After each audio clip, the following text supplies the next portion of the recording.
Hi, my name is Chris Parkhurst. I'm a documentary filmmaker, and I'm also the host of the Documentary Life podcast, a show that spans 140 episodes, has been downloaded in over 135 countries, and I've been producing for about 5 years. I decided to put each and every episode up here onto YouTube to sort of expand the audience, and as we say in the show, maybe inspire and inform some more doc filmmakers, hopefully like yourself. In the episodes, you may find some older, maybe outdated URLs, in particular any of the documentary filmmaking courses that we do offer online. If you have any questions about the URLs, simply look in the show notes on this page, here on this YouTube page, and that'll be able to take you where you need to go to. Other than that, I hope you enjoy the show, and it's great to have another listener to the Documentary Life. Have a great day. Microphone check, 1, 2. CC, hello and welcome. CC, hello and welcome. 1, 2, 3, 4, 5, 6. She sells seashells by the seashore. She sells seashells by the seashore. There we go, rolling. Cinema is myth making, and then documentary as well. I don't often see documentary and fiction as totally separate things. I see them all. I see it as a continuum of making movies. Even though nobody makes very much money off of documentaries, there's an aspect of commercialization, of commodification of another human being's life that is at the core of what making a documentary is. And you will never get away from that. And you can employ all different kinds of strategies to try to be self-reflective on it, to mitigate it, to reveal it, or in some way to acknowledge it, but it doesn't get rid of it. Hello and welcome to The Documentary Life, a show that sets out to inspire and inform you on how to best live and lead your own documentary life. I am your host, Chris G. Parkhurst, and this is episode number 35. And it is brought to you by Barong Films, proud creators of documentary film, the Documentary Life podcast, and the Documentary Academy, our industry-changing A to Z documentary filmmaking program that will transform you into the documentary filmmaker that you've always wanted to be. Find out more at thedocumentarylife.com/academy. Back in 2004, I landed my first paid gig as a filmmaker. I'd been asked to go to Southeast Asia and spend 6 months running sound on a documentary that was filmed in both Cambodia and Vietnam. I was 10 years removed from a degree in communications media. I'd worked a number of different jobs ranging from working as a lab tech to teaching English in South Korea, to writing and editing for WebMD, to being a hotel doorman. But other than a 1.5-year stint working at a cable TV news station, I'd not gotten very close to living my dream of becoming a director in the film and TV industry. Sure, I'd written, directed, and edited a digital feature in the very early 2000s. I'd written a handful of screenplays and done a few short videos, but I'd not managed to really get any closer to actually working in the film industry. So when asked to spend 6 months working on a documentary film overseas and then being hired to edit the film afterwards, I jumped at the opportunity, embracing every minute of what had previously only been my dream. But as has already certainly been mentioned at least a couple of times in this show, I didn't exactly take any sort of conventional route to getting into the industry. In fact, it would take me a couple of years after that year working on the documentary before I'd even truly find my way into the film and TV industry. In truth, it wasn't until I was 35 years old that I began regularly working in the industry. It was initially as a production assistant, or PA as it's known in the industry, on commercials, features, and TV shows. Then as an editor, and then I began to be hired as a camera operator, and eventually now as a director DP, as an owner-operator with our documentary production company, Barong Films. Now, I don't necessarily recommend this particular route of getting into the film industry, but having worked in the industry for over a decade now, I'm not sure I'd recommend really any one particular way of getting into the industry. If I were to, I'd hope that someone would recommend turning off this podcast and never listening to that fool Chris G. Parkhurst ever again. Because if there's one thing that I've learned about the film, TV, commercial, documentary industry, or industries, it is unlike just about any other form of employment that I've ever known, where there's a pretty accepted and specific way of getting into the profession and then the various positions within that profession. Having now worked in the industry for a while, I've met people from all walks of life, with all sorts of backgrounds, with all sorts of different ways that they found themselves working in the industry. And for today's opening segment, that's what I'd like to talk with you about. If you are looking to start making a living doing what you love, making films, I'm going to offer up a few different methods that people have used to break into film and TV. After that, we'll get to our Doc Lifer community question of the week, followed by a shared conversation with filmmaker, performance artist, and actor Jeremy Shido, whose award-winning documentary Death Metal Angola is a great example of how your documentary film can often come from what was initially an entirely different venture.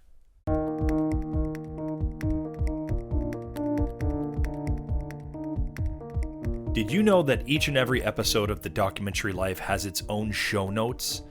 I mean, I'm sure you've heard me mention them on an episode, but have you ever actually gone and checked them out? Because they often have some really nice supplemental materials that go in conjunction with that week's show. There are behind-the-scenes stills of filmmakers and their work. There are video clips. There's additional information on a show's topic, links to mentioned websites or resources, just to name a few of the things that you'll find within show notes. So if you haven't been regularly going to view show notes after listening to a show, you're actually missing out on materials that will further the week's discussion, thereby helping you best live and lead your own documentary life. So after today's show, go to thedocumentarylife.com and start delving into show notes for today's as well as past episodes. It's just another way to be a part of our Doc Lifer community.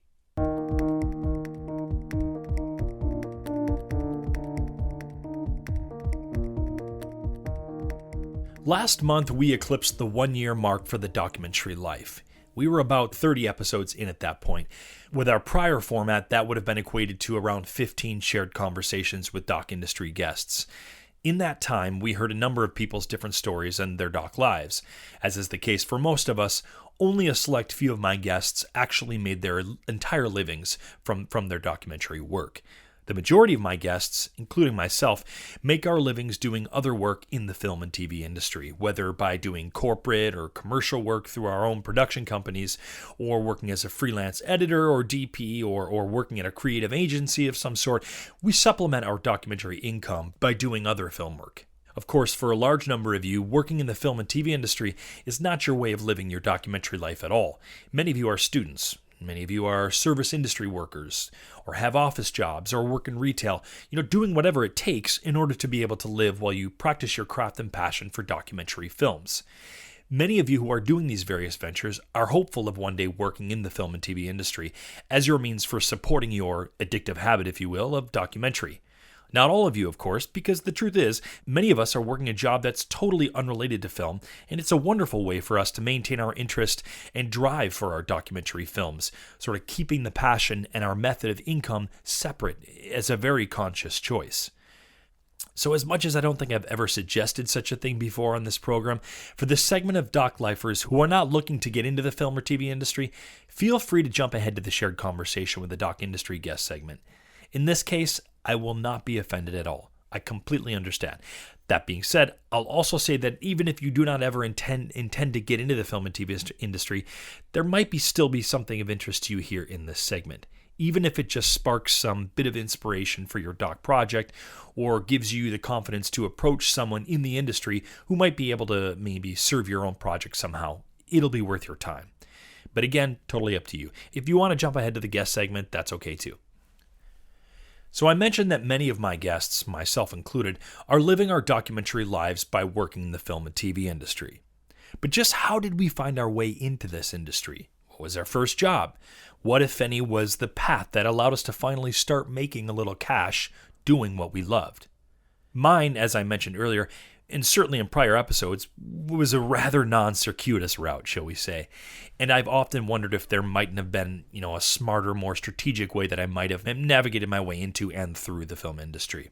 And truth be told, it's been a few guests that we've had on the show who chose a much more direct and strategic route that have caused me to sometimes, question how I did what I did, and that perhaps if I'd done things a little differently, my film life and then in turn my doc life would have been a little easier.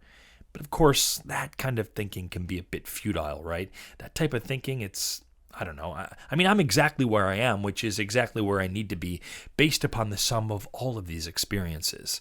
If I'd gone another route to film and TV, that route perhaps would have taken me, in a direction that never would have introduced me to documentary film, for one, or Southeast Asia for that matter. Again, remember, I was asked by a colleague to accompany him on his project in Cambodia.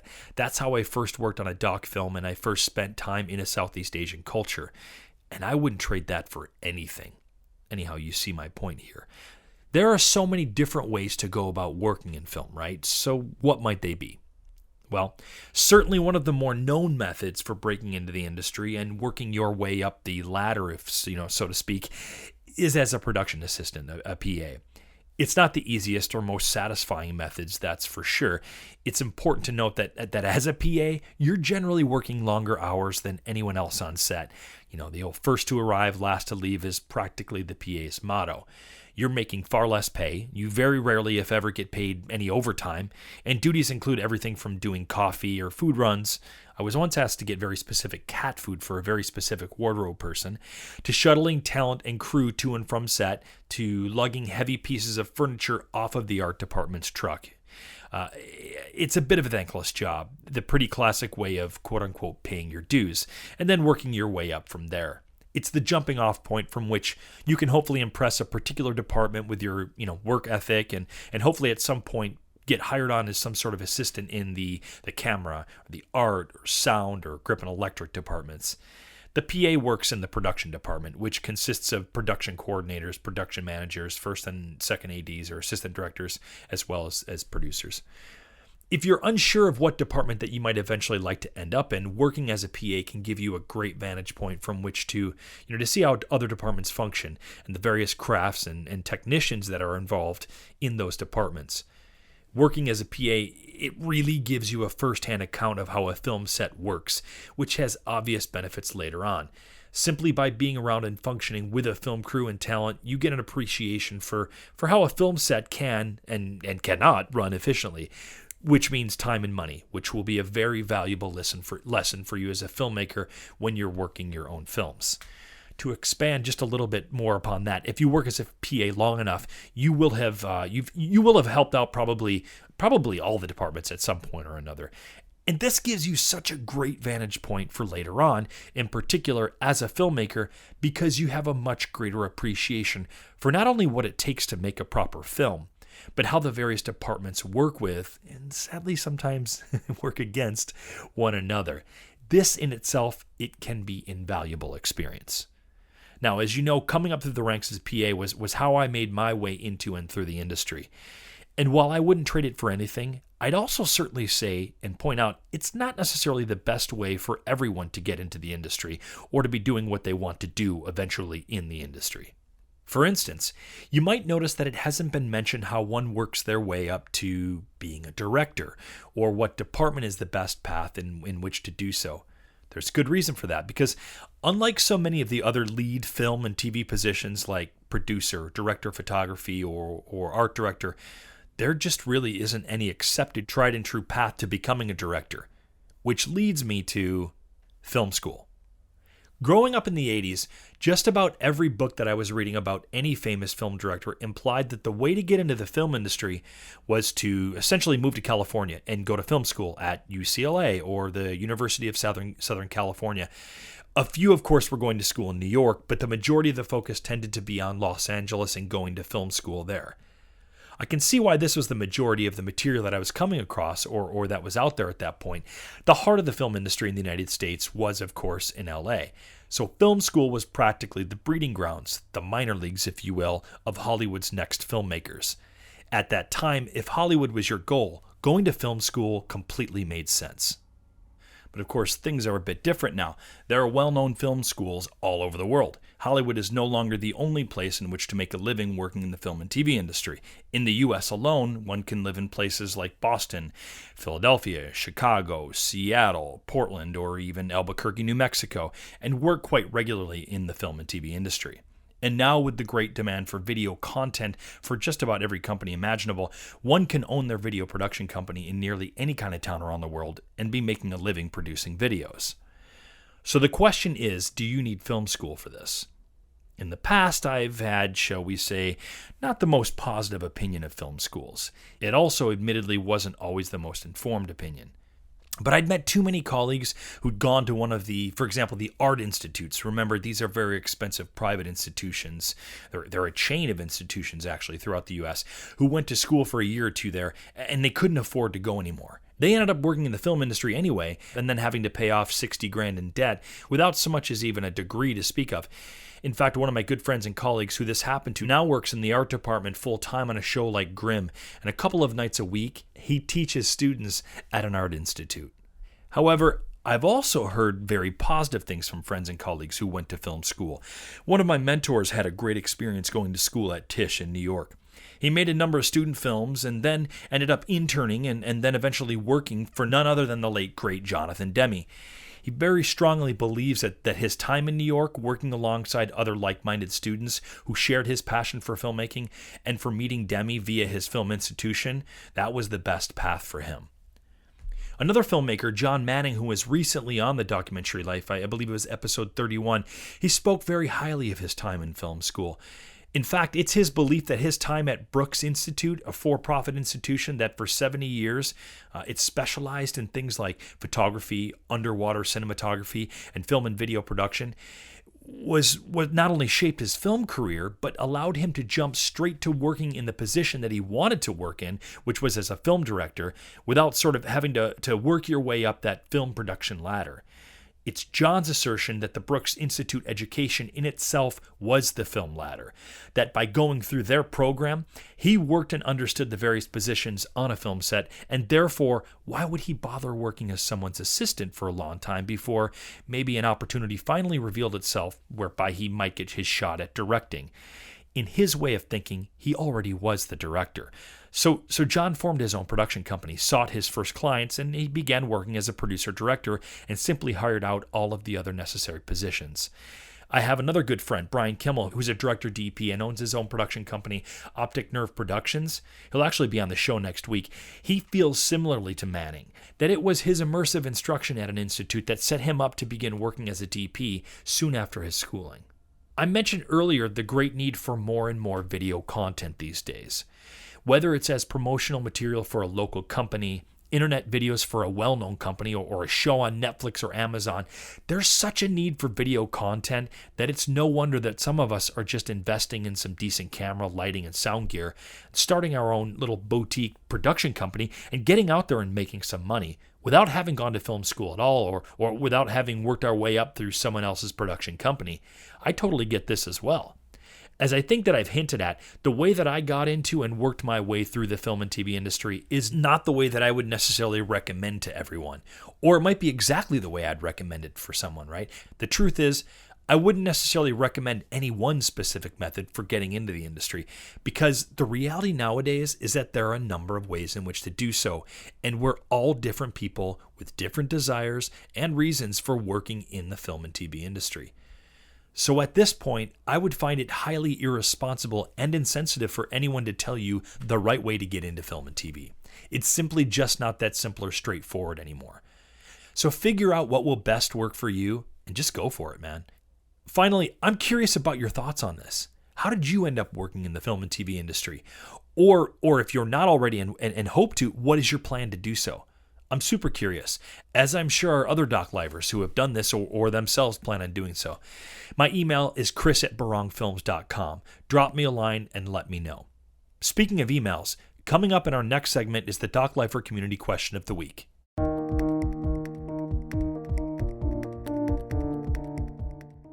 Over the last few years, as we've met and connected with more and more doc lifers, we've been asked what the most comprehensive doc filmmaking course out there is. The truth is, we didn't believe there was one.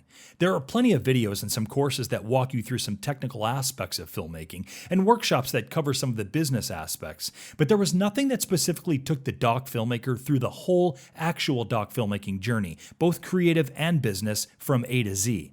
That is, until we created one. The Documentary Academy is the only all-in-one online documentary film production course that actually starts from the beginning of your film's journey, from story conception through pre-production and actual production to post-production and through to the promotions, marketing, and distribution of your film. The Academy will help you make your most successful documentary film by guiding you on the journey from conception to launch. But don't just take our word for it. Have a look for yourself by going to thedocumentarylife.com/academy and discover everything that the Academy has to offer, including a video that takes you inside the Academy for a look around. The Documentary Academy has already greatly helped others realize their power and potential as doc filmmakers. Why not be the next person who brings an awesome documentary film to life? Head on over to thedocumentarylife.com/academy today, and we'll see you there.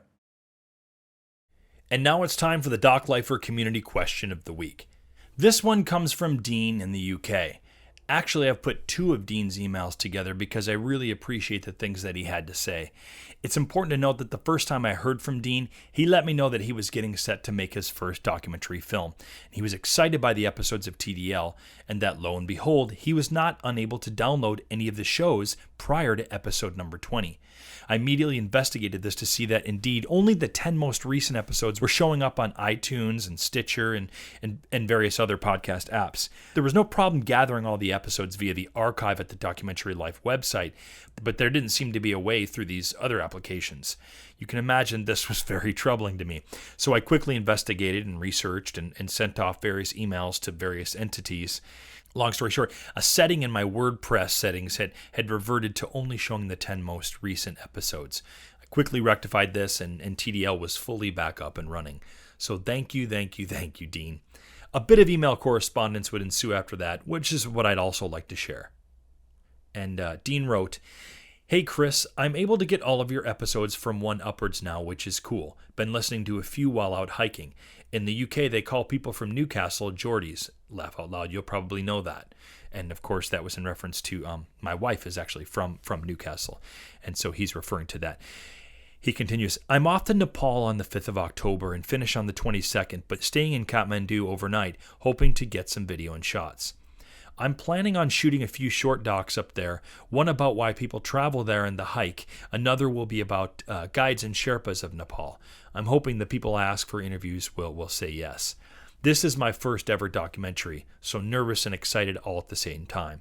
I think I'm going to jump in head first and see what happens. I have bought my first camera today, a Panasonic G7. I think it fits in with my budget and traveling up to Everest Base Camp. Can't wait to see Elvis of Cambodia. I have Cambodia on my list of places to go. When will you be finishing your Elvis of Cambodia doc? Where can I find more info on it and how you made it? I'm glad I found your podcast and looking forward to listening more. It would be great if you were to put an episode together of the first time you made your first documentary and what you were thinking and how you did it. It'd be cool to know your workflow process, including pre-production and post. I think that might be a good episode that beginner doc filmmakers like myself would really appreciate." Well, Dean, first of all, I want to thank you for the email correspondence. It's been lovely, and I'm so happy to hear that topics and guests on the show are inspiring you to live out your own documentary life. That is truly what this show is all about. And I'm excited to hear about your trip to Nepal. So please keep me aware as your trip and your filming progresses. And I think that you'll get some great stuff with your Panasonic G7. Many have used that camera in these kinds of environments, and they've come back with some outstanding footage. Make sure to do as much research as possible, and make sure to use that G7 a bit as well, certainly prior to going. Trust me, take it from me, you don't want to be in the middle of Nepal when you have questions or issues with any of your gear. It's not fun. And thank you for your interest in Elvis of Cambodia. We're very passionate about the project, and you know what? We're hopeful to have it finished by the end of 2018. It's currently at about 85% shot, so a return trip to Cambodia is in order. After that, it'll be all about post-production. For more information on Elvis, you can always visit, our documentary production company's website, which is www.barongfilms.com. Lastly, I want to thank you for the show topic recommendation. A show about the process that I used on my first documentary might indeed be a helpful one to first-time filmmakers such as yourself. If nothing else, maybe you can avoid some ridiculous or costly mistakes that I made my first time out. So Dean, please look for a future segment on this in an upcoming TDL episode. Thanks again for the emails and the great suggestions. That was the Doc Lifer Community Question of the Week. If you've got any suggestions for the show or recommendations for doc industry guests or any other kind of feedback, email me directly at chris@barongfilms.com, and your email could be on a future Doc Life or Community Question of the Week. Again, that email is the best way to get your voice heard and the best way that I can tailor the documentary life to you. So drop me a line at chris@barongfilms.com, which is CHRIS@barongfilms.com, BARANG films.com. After we come back from the break, we'll be talking with filmmaker and performance artist Jeremy Shido, and I can't wait for you to hear what he has to say. I am your host, Chris G. Parkhurst, and this is The Documentary Life.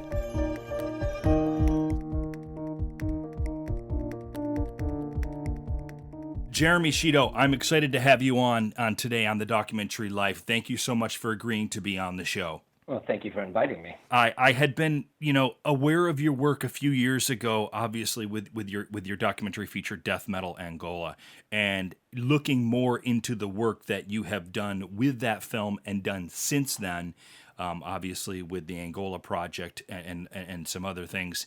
I am beyond impressed. I actually feel like I need to, for the audience, I feel like I need to read a bit of your bio because I'm not going to do it justice. So if you will allow me, give me 20 seconds and I'd love to read this so the audience has some context with who we're dealing with here, man.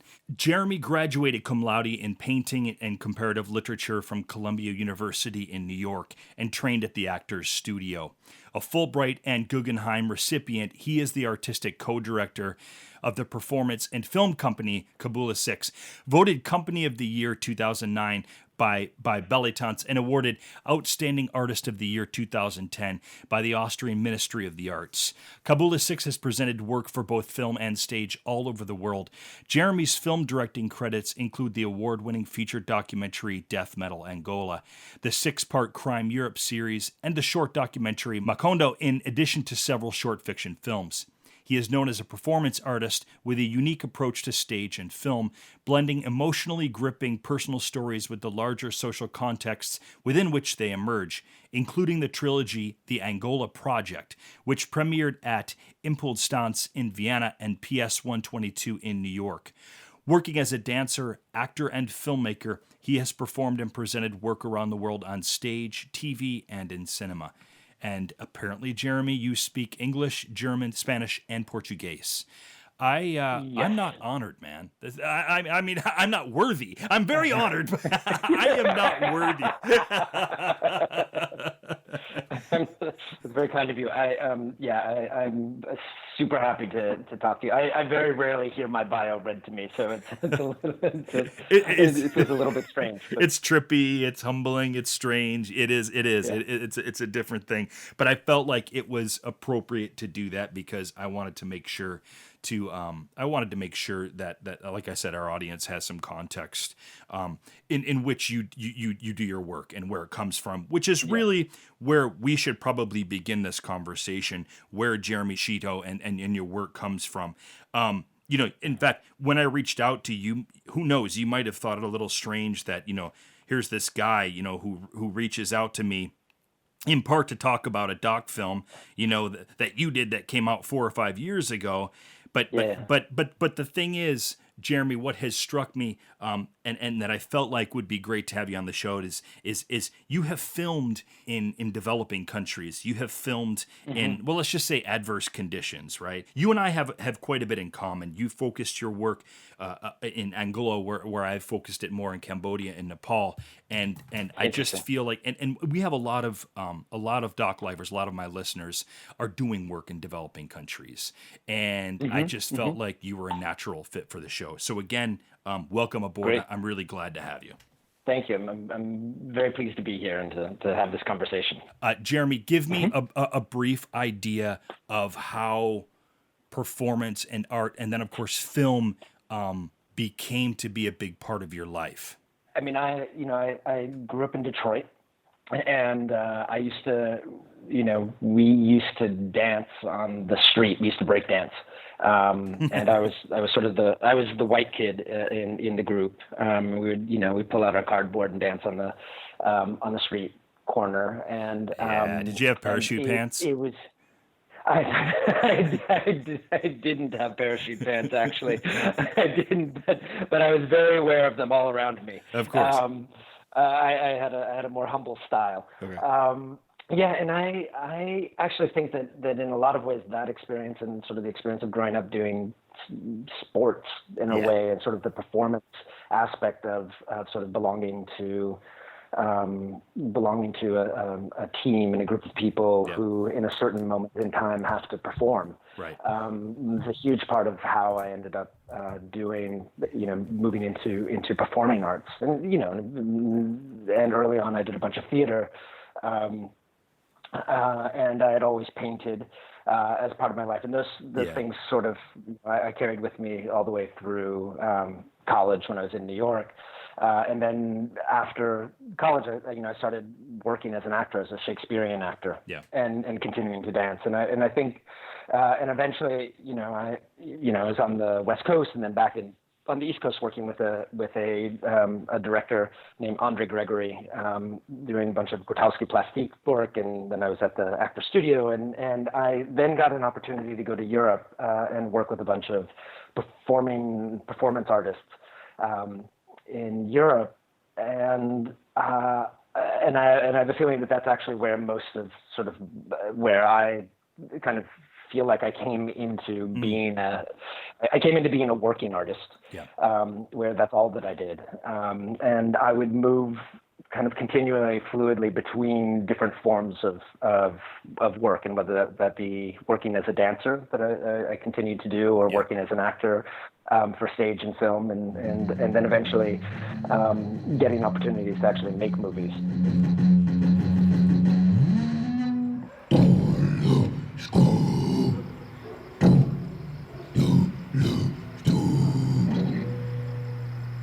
Tell us the story, how your documentary film, Death Metal Angola.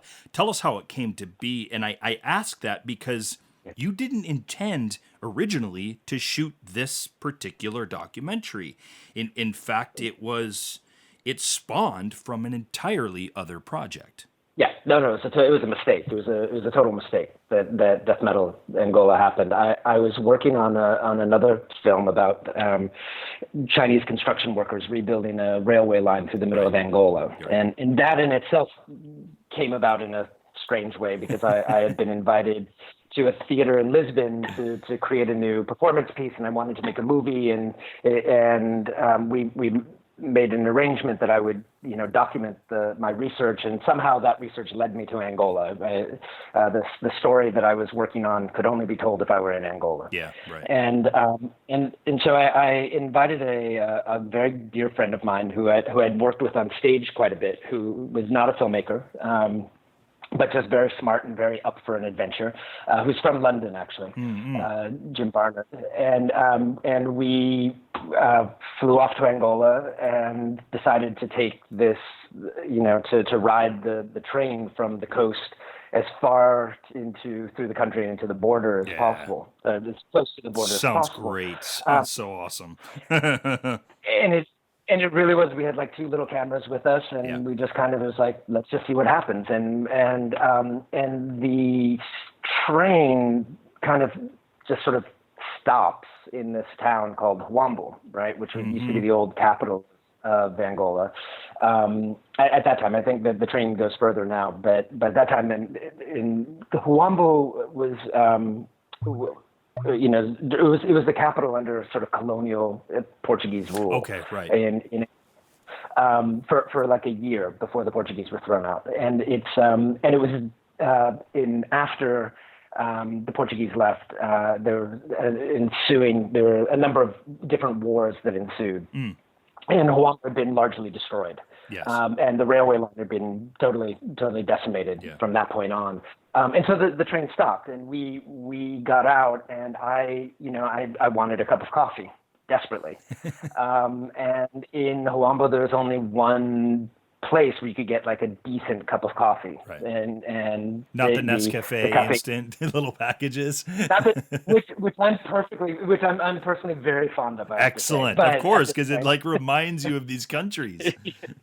Yeah, But we ended up going to the Imperial, this little cafe where all the sort of, there are a bunch of expats and military guys and different folks that kind of like would gather there in this sort of main square.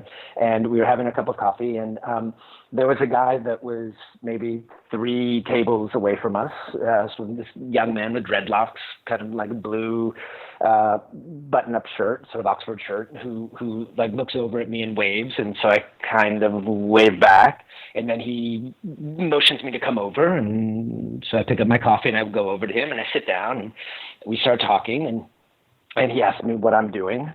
And I'd say, well, I'm working on this film, and he says, oh, that's great. And I said, well, and then I asked him, well, what he does, and he says, oh, he's a musician. And then I think, that's fantastic. Well, what do you play? He said, death metal, and I was just sort of stopped because it's the last thing in the world I expected, and I was like, I'm sorry, what? He's like, yeah, death metal. And I was like, are you playing? Can I hear you play? Is there any way? And he was like. And he said, wait, let me make a couple of calls. And so he started calling around, and he said, well, listen, why don't you come tonight he got very excited, why don't you come tonight to the Orphanage, which I, at the time I thought was the name of a club. Oh, and wow. So I invited a couple of people from this Chinese construction company that I had met or that I was meeting. I said, hey, do you want to go listen to this concert at this place called the Orphanage? And so this woman and the driver and then Jim and I all hop into their SUV, and we go to the address where it is, and we end up in this old bombed out milk factory. Yeah. With no lights. It was in the middle of the night, and we pulled up, and we're like, I'm not sure this is the place. And we pull up, and it happened to be, and there was this guy, his name is Wilker, who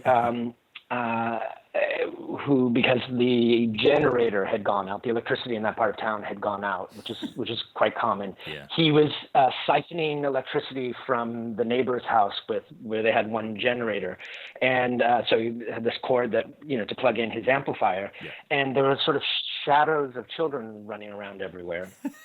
And I had no idea what was going on, and Wilker was sort of set up, and he then proceeded to play in this courtyard of this bombed out milk factory.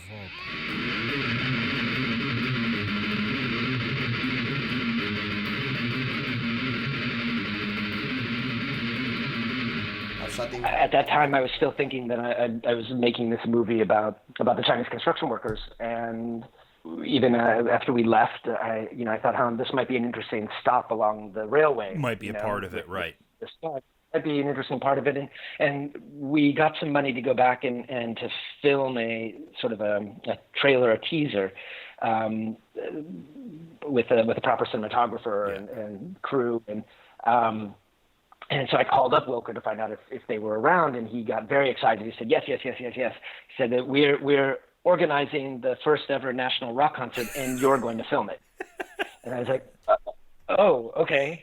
And so I thought we would do, that's great, we'll do a short on, of course, the rock scene, as we're kind of all double up, we'll shoot what we're shooting for the Chinese construction project and film, and then we'll shoot the short. And when we got there, I ended up meeting a woman who becomes a protagonist in the film, Sonia Ferreira, who I'd met briefly before, but I didn't understand when I had first met her just how compelling of a human being she is as well as a character. And so when we were there, we realized that we had something that was sort of more trenchant, deeper than what I had originally thought of, sort of the novelty of this musical form that you don't expect in this place, and then realizing that it's really that it's really about post-war reconstruction and healing at some fundamental level, and these people are at the core of an incredibly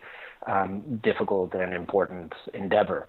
Something that struck me very early on with the film, and it's a brave move on your part. It's not something I would have done as a filmmaker, and I've been faced with this with a number of film projects that I've worked on, in particular anything that I've done in a place like Cambodia, which is a post-conflict zone, as I'm sure you are aware of as well. Yeah. And it's this idea of you've got to give your audience some idea of the context, some idea of the history, whether it's a 3, 4, 5 minute, sequence, whether it's people talking directly about it or what have you. And what you did with Death Metal Angola, unless I completely missed this, something that I really appreciated was there never seemed to be that breakaway moment where suddenly the director comes in and, okay, so by the way, here's the quick rundown of what happened in Angola. You just sort of let the environment, you let the shots, you let the pictures of people and the stories that they tell, you just sort of let that happen. It was almost as if Angola was representative of any post-conflict zone. And I was very, very impressed with that I felt like that it worked that way. Like, you didn't come out and tell the history of Angola. You didn't tell about the warfare that happened. It was just hinted at by people talking directly about the destruction and the demise. And then, of course, the scenes of bombed out buildings. And I really appreciated that. You have that opening sequence, or very early on, where we see the close-ups of what the demining that's happening, and that's something that speaks directly to me because I've dealt with that directly in projects. Yeah, I just really appreciated, I guess, your sort of subtle way of unveiling a war-torn nation. My feeling about sort of historical, particularly in Angola, about sort of the history of war in Angola is that Angola was embroiled in nearly 40 years of almost continual warfare. Yeah. There's no way to actually. My feeling is that there's no way to understand that complexity and to make it real to a viewership in any meaningful way. And any attempt that I would make to do that would be an attempt to sort of placate in sort of an intellectual, sort of an intellectual preoccupation on the part of the viewership that actually would distance them from an experience, from a cinematic experience. And my sense of cinema is that cinema is myth making, and that documentary as well. I don't often see documentary and fiction as totally separate things. I see them all. I see it as a continuum of making movies, storytelling, and making movies. Absolutely. And there are different ways in which you engage with reality. If you're in documentary, there's scenes that you end up asking somebody, "Oh, the mic was off. Could you just say that again?" Right. Or, "Do you mind? Do you mind just walking through this way instead of that way because we can't fit the camera this way?" And the people abide, right? And so you're directing people to do something that they wouldn't necessarily do. That's right.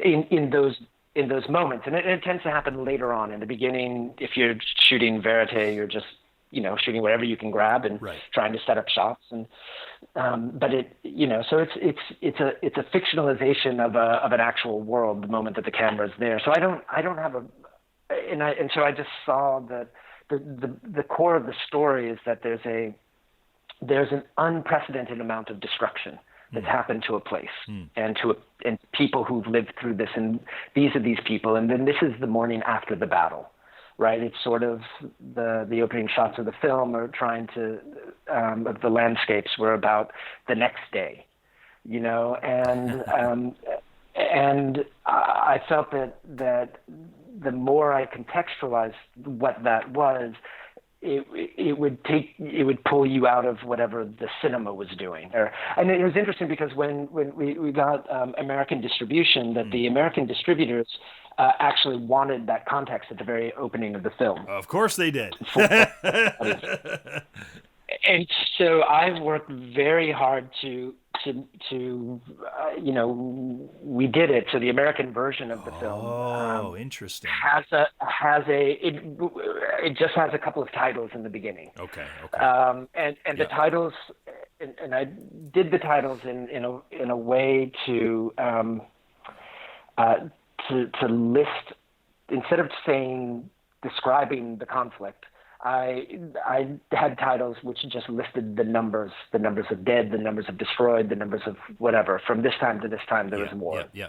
And then you were left just with the numbers, so that the numbers themselves became incomprehensible, right? They were just sort of incomprehensibly large numbers that don't necessarily mean anything, but you understood it. It was kind of a battle between me and the distribution company to reduce how much we're telling it. Of course. And some people are happy that little context is there because it also grounds you. You know, the other side is that an audience can feel grounded by that, and you don't want people pissed off.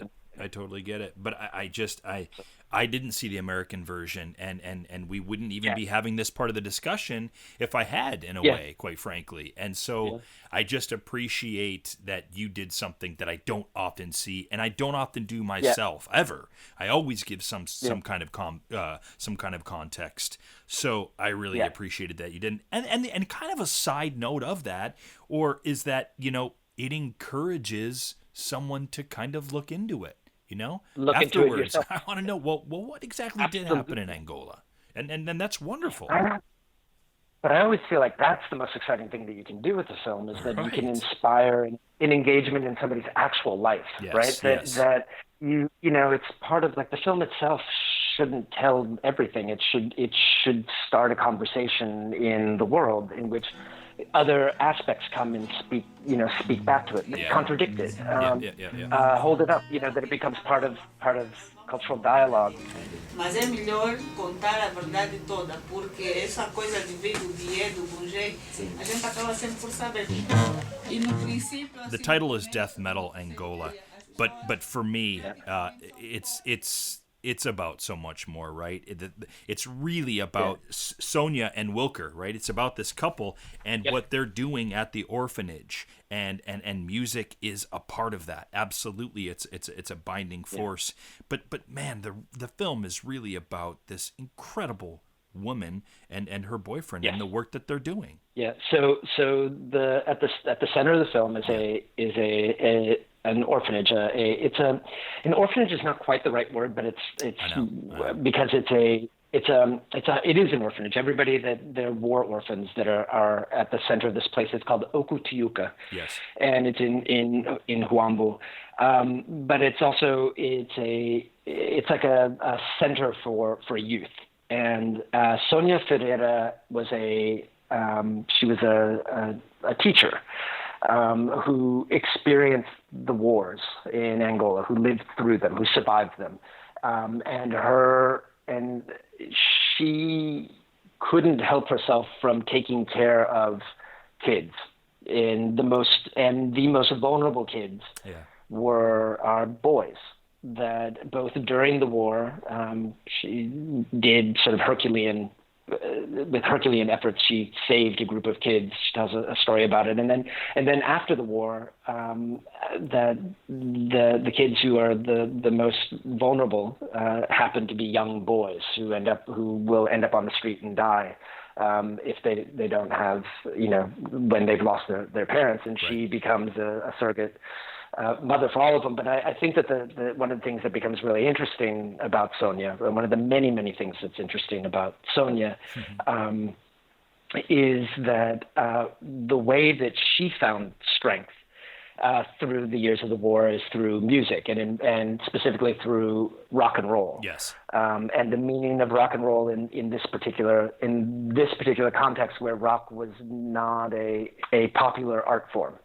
Right, and there's a lot of complexity about how rock entered into Angola and sort of her relationship to it. But she was always dedicated. She was like to all of the rock musicians. She knew everybody and everything, and it provided her with a sense of sort of the way that she describes it is that it's a kind of both a kind of a raucous and vibrant resistance to the pain around her, a way to deal with pain and anger and also and even more importantly to create community, you know. Yes. And I think that sort of that community building aspect of the music itself is also at the center of the work that she does with these 55 orphaned boys. Her generosity is unparalleled. When we do this work in developing countries and we're doing documentary work there, the relationships that we develop with our subjects, it's impossible to ignore the fact that no matter what your status is, no matter what your financial situation is back home, no matter what that is, you're always seen in those countries as someone who has money. And that affects your relationship, right? With people that you meet in these countries. Yeah. And how can that not in some way affect your relationship with your subject? So I'd love to hear in your words how you handled that with someone like Sonia, someone who is basically taking in 50 plus orphaned kids on her own and providing, a place for them to live, to be educated, to eat and survive, right? How do you handle that situation, if you follow what I'm saying? Yeah. Yeah, absolutely. So Sonia is incredibly savvy and smart. She's Sonia's a person who lives both, as I met her and knew her, and a lot of these guys live both between sort of this reality in Angola and Africa, and also their relationships in Europe. But so as I come in and I meet Sonia has an agenda. She sees a camera, and Wilker, they would see a camera. They see a camera, and when Wilker said, yes, we're organizing the first ever national rock concert, and you were going to film it, they saw an opportunity of getting publicity for this event, right? But it's not just for the event; it's for the entire sort of social, cultural, political movement that they're trying to bring into legitimacy. Yes. Right, and so so they understand the power of media in that way, and so it's not just me arriving and going, oh my God, I'd want to make a story about you, and it's that the two of us are figuring out how we benefit or don't benefit from this relationship. Yes. Which immediately puts us into a negotiation in which, they can stop the film at any point by refusing to continue to participate. Right. Right. So there's a power that they have, and I have a power by being able to tell their story in a way that they would never allow, or to go into places, as they open up. We're attracted to each other because of a genuine interest in each other's lives. Yeah. We're also involved in even though nobody makes very much money off of documentaries, there's an aspect of commercialization, of commodification of another human being's life that is at the core of what making a documentary is. And you will never get away from that. Yes. And you can employ all different kinds of strategies to try to be self-reflective on it, to mitigate it, to reveal it, or, in some way to acknowledge it, but it doesn't get rid of it. It remains there. So you constantly have to negotiate that in your relationships, and it then becomes even more complicated if the person that, like, you might be pretty poor back home, but you're wealthy enough to buy a plane ticket and have some equipment and fly to this place and have the time to do this thing. So you do have money. You come from a cultural situation in which you are privileged in a way that perhaps the person that you're filming, doesn't experience in their life. Right. And it's not.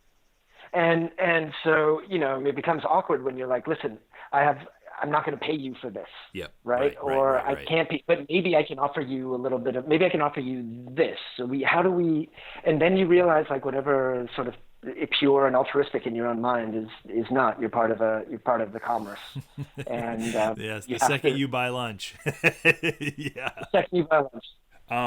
All right, Jeremy, let's, as much as I would sit here and talk death metal Angola with you for the next, hour easily, in the interest of time, we have to move this along a little bit. And I want to, I want to talk about the Angola Project. And Wow. I'll be honest. It's not why initially I reached out to you. I didn't know anything about the Angola Project until I did further research after reaching out to you. Obviously, after having, I reached out to you initially for Death Metal Angola. And then after that, did my research with Angola Project, and my head has been fucking spinning since that. I tend to geek out on meta filmmaking as it is, and Well, there you go. Jeremy, you just go beyond meta and meta. And that being said, why don't you give us a short, if even possible, synopsis of what the Angola Project is about, and really how Death Metal Angola was kind of a little piece that was wrapped in it. Yeah, absolutely. So the Angola Project was a performance piece originally, and it's a performance about a film that was never made, essentially. And so it's a performance piece that is now becoming a movie. Oh my God! And so the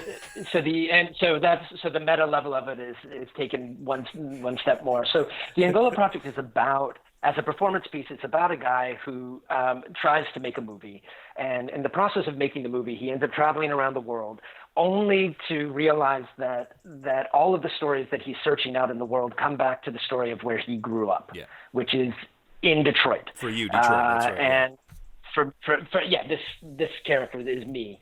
And the way that it came into being is that I was invited to create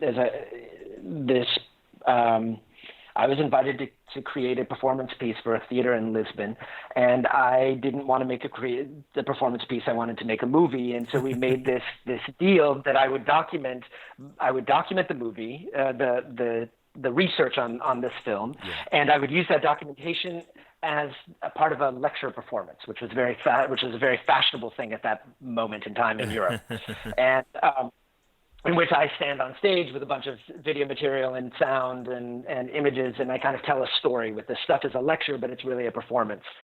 Something strange happened. He was unable to speak. Not like the molassesy way you might be unable to run fast enough in a dream. It wasn't heavy or sticky or strained.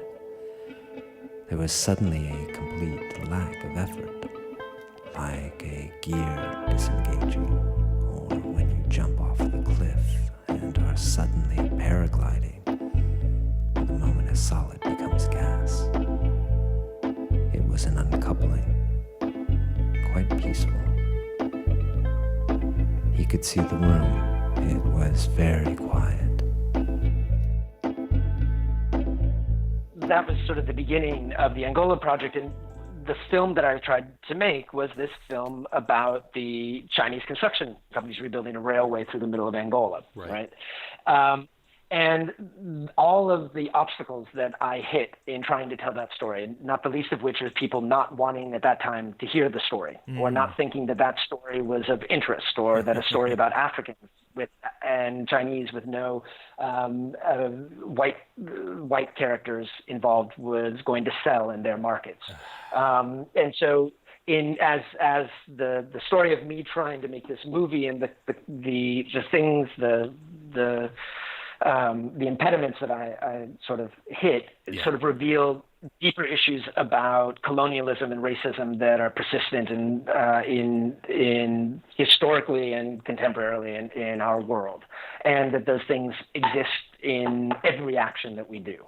Right. And so basically the way that the performance pieces work is that I'm on stage, and it begins with my back to the audience. I'm in the dark, and it's like being in an edit suite with two huge screens as I'm trying to tell the story and piece together this film. And then I come forward and give a big monologue about the transatlantic slave trade, and then all of those stories all land with me and my best friend growing up in Detroit in a mulberry tree in his grandmother's backyard. Right. And that's the first part of it. And then the second part of the project is a series of pitches for films in which I pitch the documentary project to a bunch of funders, and it's based on a real pitch I did in Barcelona years ago, and me thinking that I had nailed the pitch and everybody was going to throw money at me, and then realizing that that wasn't going to happen and it was much more complex. And everybody wanted me to change the film for them to give me money. Right. And so I then changed the film each time, pitching it again anew and anew, as I confront sort of the world. And this is a performance piece that ended up touring some very large sort of festivals in the world. Yes. It's now becoming a movie, and the movie, the Angola Project, is the working title for it. Okay. And the movie is basically, I was invited last summer back to Detroit for the first time in many years. I hadn't been home in years, to perform the Angola Project at the Detroit Institute of Arts in this big stage. And we filmed it, and we also went with me and my family and a film crew, and we filmed my return to Detroit. Okay. And so the film is really is about me trying to put on this performance piece about traveling around the world. Yes. And at the center of the performance piece is a mythological Detroit of my artwork, and the way in which that crashes against the actual Detroit at this moment in time. Yeah. And it's sort of about homecoming and issues around race and who's allowed to tell what story. And it's a very meta piece.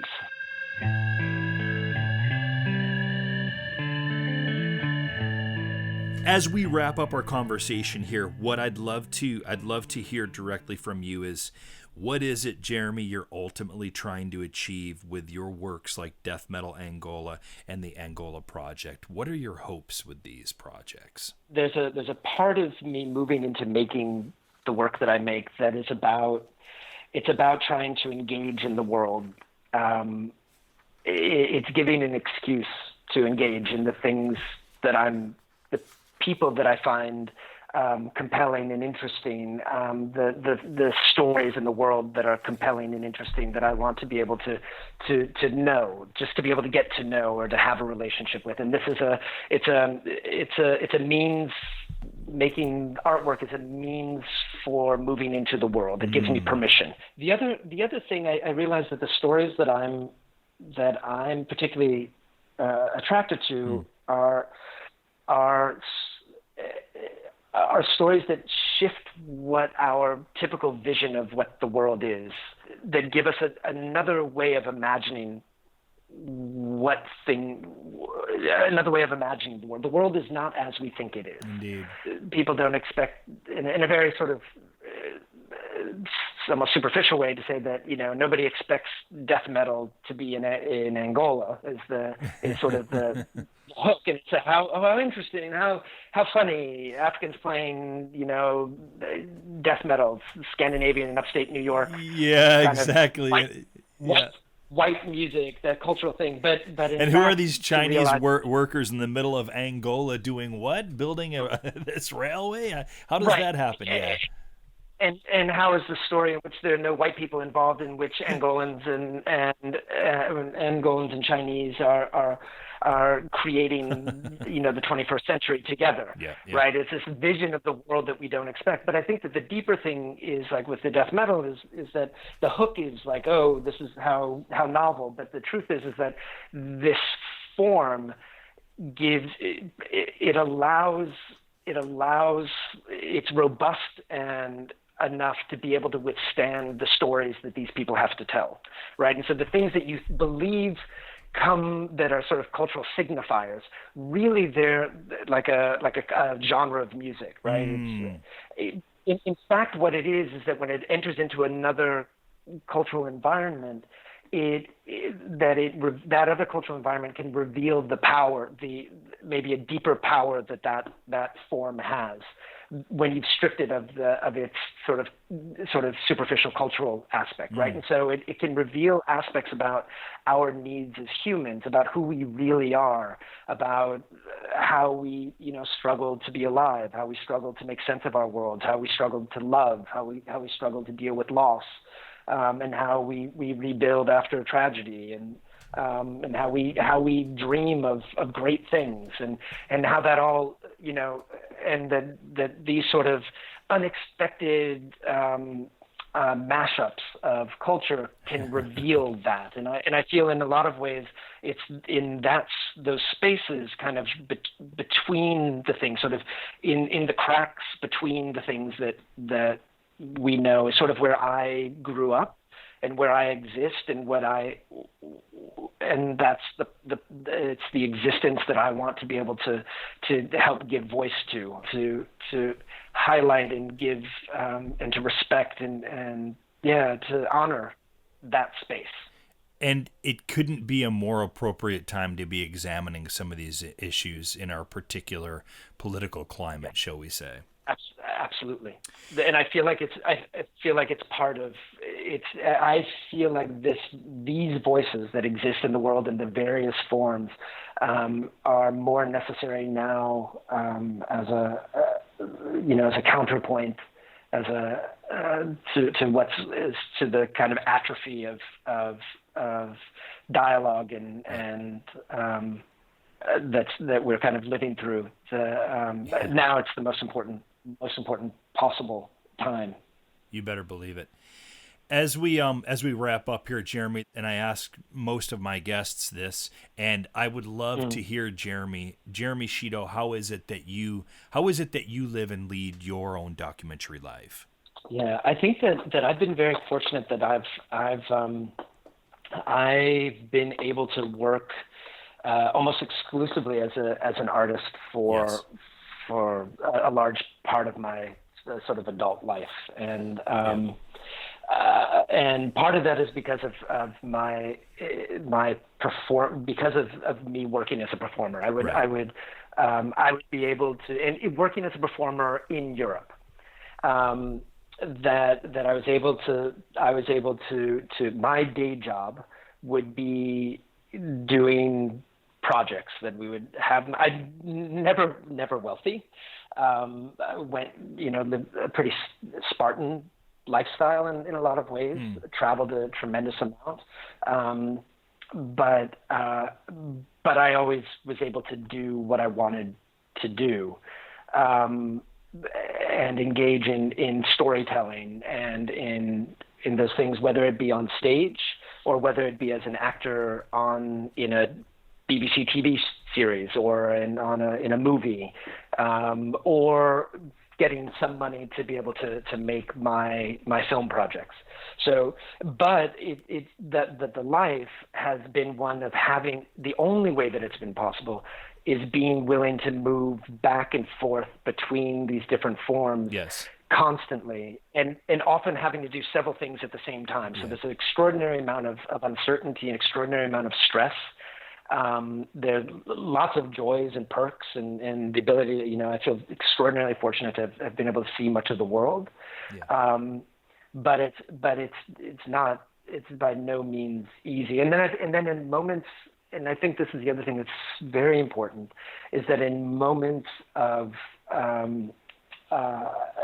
challenging moments in which maybe I'd be broke, right? Or I was between things and I didn't have anything, is that I would have a support network that would support me, right? Whether that be family or friends, that in those crucial moments, being able to turn for periods of time to people who could take me in, or to who if I suddenly had a hospital bill that I couldn't pay, that I had family people that would be able to step up and provide me that until I could get it back to them. And I believe that nobody can exist without that, and definitely not in this field. And it's it's very hard, and I think that has allowed me to be as, because I knew that was there, in moments of potential crisis, that's allowed me to be to take risks. Yes.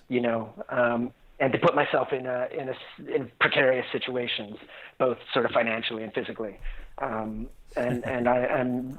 I've been very fortunate in that way. And I don't underestimate the importance that's played in the decisions that I've made. If I didn't have that, I would have made different decisions at key moments, without a doubt. I can't thank you enough, man. It's been a delightful conversation. Yeah. I'm so glad that that you agreed to be on this. And when the Angola Project itself becomes a film, I would love to have you on again, Jeremy. Fantastic. I will do my best to make that possible. I'm sure it will happen.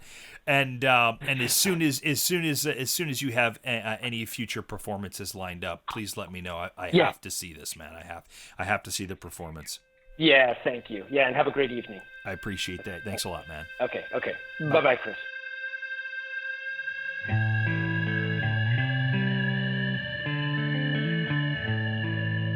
Don't forget, we'd love to have you join us in the Documentary Academy. Come and take a look at how we can help you make your best documentary film at thedocumentarylife.com/academy. That's thedocumentarylife.com/academy. Thanks for listening, and we'll see you soon.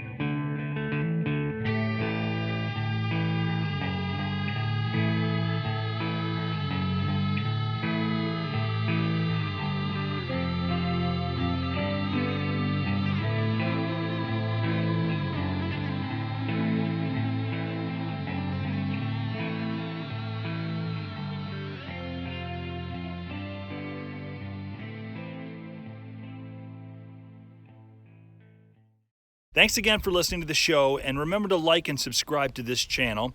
Also, remember, for any of the URLs that may or may not be outdated and you want to get the most up-to-date information, perhaps for the documentary filmmaking courses, for the blog, for other episodes, just go ahead and check in the show notes below on this YouTube page, and that'll give you the correct URLs to use. Thanks again. Have a great day.